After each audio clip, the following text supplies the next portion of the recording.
In today's video, I'm going to teach you how to change and add a logo in Salesforce. This tutorial is designed to help you personalize your Salesforce interface by updating your brand's logo, giving it a unique touch. Let's dive right into the process. To start, head over to the Salesforce homepage and log into your account. Once you're logged in, you will need to navigate to the Quick Settings. This is your gateway to customizing many aspects of your Salesforce interface, including your logos.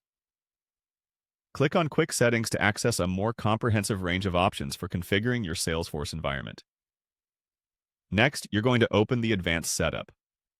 This area provides you with deeper access to Salesforce's customization tools, allowing for more significant modifications. Now, in the search bar, type in Themes and Branding. This is the section where all the aesthetics of your Salesforce application are controlled, from colors to logos. After entering the term, click on the Themes and Branding option that appears. You'll now be looking at a variety of themes, each offering its own unique look. Choose a theme that you want to modify. Click on the arrow next to your chosen theme to open more options, and then click on Edit. By doing this, you are able to access specific details of the theme and make personalized changes. At this point, focus on the Images section. This is where you can change different visual elements, like logos. Click on Brand Image to proceed to a detailed view, where you actually have the opportunity to upload a new logo. This step is crucial as it directly affects how your brand is represented visually in the Salesforce environment. After selecting or uploading your new brand image, you will want to ensure it is positioned correctly.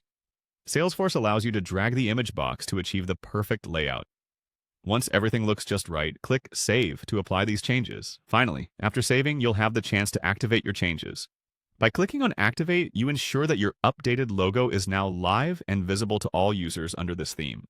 This last step is important because without it, your modifications will remain dormant until activated. And there you have it. That's how you change and add your logo in Salesforce, making sure that your branding is consistently displayed. Remember, customizing your Salesforce interface not only makes your system look professional, but also enhances the familiarity and comfort for your users. Thank you for tuning in, and don't forget to subscribe for more valuable Salesforce tips and tutorials.